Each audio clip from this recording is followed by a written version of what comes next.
Hello दोस्तों, आज की कहानी है बेटे बहू ने अपनी माँ को वृद्धाश्रम भेजा तो पोते ने अपने माता पिता को सिखाया सबक। 9 साल का मासूम सा रोहित रात को रोते हुए अपनी दादी से बोला, दादी क्या मैं आपको तंग करता हूँ? क्या मैं गंदा हूँ जो आप मुझको छोड़कर दूसरी जगह जा रही हो? स्कूल से आने के बाद अब कौन मुझे घर में घुसते ही गले लगाएगा और प्यार से मुझको अपने हाथों से खाना खिलाएगा? रोहित दादी के गले लगते हुए बोला, बोलो ना दादी, आखिर आपने मम्मी पापा से दूसरी जगह जाने की बात क्यों कही? क्यों मानी आपने उनकी बात? दादी मना कर दो ना, प्लीज़ पापा को बोल दो ना आपको नहीं जाना उस ओल्ड हेज हाउस में। सीता देवी की आंखों से अपने पोते की यह दशा देखकर आंसुओं के बड़े बड़े मोती गिरने लगे। सीता देवी यह समझ नहीं पा रही थी कि अपने इस अबोध बच्चे को वह कैसे समझाए कि वह अपने इस लाडले से एक मिनट भी दूर नहीं होना चाहती। पर घर में रोज रोज हो रही किचकिच बेटे बहू में सुबह उठते ही उनके मुद्दे को लेकर कहासुनी होने लगती है। किसी न किसी बात को लेकर बेटा बहू दोनों नौकरी पैसा है, दोनों अपनी ज़िंदगी में इतने व्यस्त है कि उनको सीता देवी की जिम्मेदारी अपनी तरक्की में रुकावट लगने लगी है। जब बेटा बोलता है अपनी बीवी से कि माँ का यह काम तुम कर दो, तो बीवी पलट कर बोलती है, मेरे ढेरों ऑफिस के काम है, तुम्हारी माँ है, तुम करो। कभी कभी सीता देवी के जोड़ों में भयंकर दर्द उठ जाता, तो उनसे खड़ा भी नहीं हुआ जाता। उस भयंकर दर्द में सीता देवी को खड़ा होने के लिए सहारे की जरूरत होती थी। सीता देवी जब दर्द से तड़पने लगती तब उनकी बहू आकर उनकी मदद कम और उनके ऊपर बड़बड़ ज़्यादा करती, मुझसे आपकी माँ की सेवा नहीं होगी और इनके लिए फुल टाइम मेड हम नहीं रख सकते, हमारे पास इतने पैसे नहीं हैं। बेटा बोला, तो क्या करूं? मैं भी सारा दिन ऑफिस में रहता हूं, शाम को थका हुआ आता हूं, फिर आते ही इनके काम में लग जाऊं क्या? बहू बोली, अच्छा तो मैं कौन सा ऑफिस से फ्रेश होकर आती हूँ, मैं भी अच्छी खासी थकी हुई आती हूँ। सीता जी की बहू सोफे पर बैठते हुए बोली, हे भगवान, इस आफत का हम क्या करें? थोड़ी देर चुप रहने के बाद बोली, सुनो, हम माँ को ओल्ड एज हाउस में शिफ्ट कर देते हैं, वहाँ माँ की अच्छे से केयर हो जाएगी और वैसे भी माँ सारा दिन घर में अकेली रहती है, अपने जोड़ों के दर्द के कारण बाहर अपने हम उम्र के लोगों के पास भी नहीं बैठ पाती है, वहाँ माँ को अच्छी देखभाल भी मिल जाएगी और अपने हम उम्र के लोगों के साथ वह खुश भी रहेगी और हमारे सर से माँ की जिम्मेदारी का यह बोझ भी कम हो जाएगा।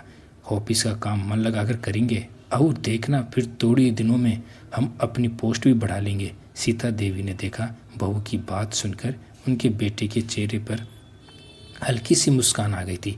सीता देवी जान चुकी थी अब इस घर में रहने का कोई अर्थ नहीं है। वह अपने बेटे बहू की तरक्की का रास्ता रोके बैठी है। बेटा बहू कुछ बोलते इससे पहले सीता देवी उनके पास गई और बोली, अरे बहू, तूने तो मेरी मन की बात कह दी, मैं तो खुद तुम लोगों से ये बात करने वाली थी। मेरी सहेली भी वहीं रहती है और वह बता रही थी वहाँ बहुत खुश है, अपने हम उम्र लोगों के साथ टाइम कैसे बीत जाता है पता ही नहीं चलता। तुम दोनों ऐसा करो, कल ही मुझको ओल्ड एज हाउस में छोड़कर आ जाओ।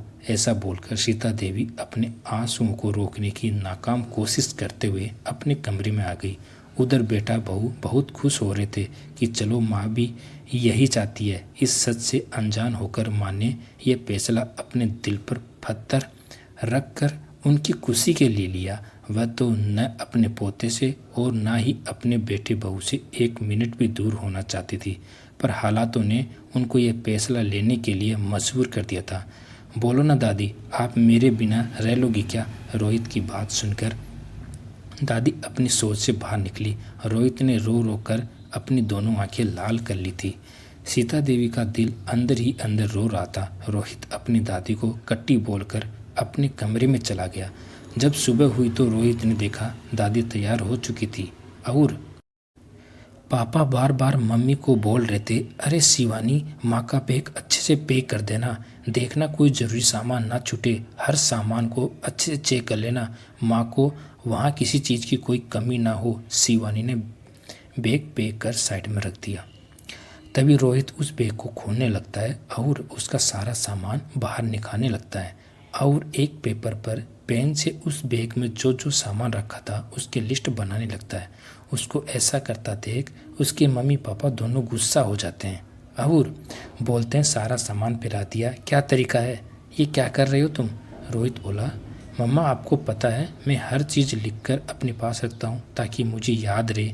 मैं इस बैग के हर उस सामान की लिस्ट बना रहा हूँ जो ओल्ड एज हाउस जानने के टाइम पर साथ में पैक किया जाता है, क्योंकि मम्मी पापा कल आप भी बूढ़े हो जाएंगे, मैं होपी जाऊंगा, मेरी बीबी भी होपी जाएगी, मेरे पास आपके काम करने का टाइम नहीं होगा, तो हम दोनों आपको जब ओल्ड एज हाउस में लेकर जाए तो ये सारा सामान उस बैग में पैक कर दे। मुझसे कोई गलती ना हो इसलिए आपसे सीख रहा हूँ। ये लिस्ट मैं मेरे पास रखूँगा ताकि कोई चीज़ भूल ना जाऊँ, क्योंकि बुढ़ापा तो सबको आता है, आपके भी धीरे धीरे आ रहा है। रोहित के मम्मी पापा के मुंह पर जैसे किसी ने ताला लगा दिया था। जड़ से होकर वह एक दूसरे को देखने लगे। दोनों के हाथ पांव में कपकपी सी होने लगी। दोनों थम से सोफे पे बैठ गए और सीता देवी को टकटकी लगाकर देखने लगे। दोनों को सीता देवी की जगह अपनी जगह दिखाई देने लगी। दोनों ने एक दूसरे को देखा और रोहित से सामान का बैग लेकर उसको माँ की अलमारी में अंदर उनके रूम में रखने चले गए।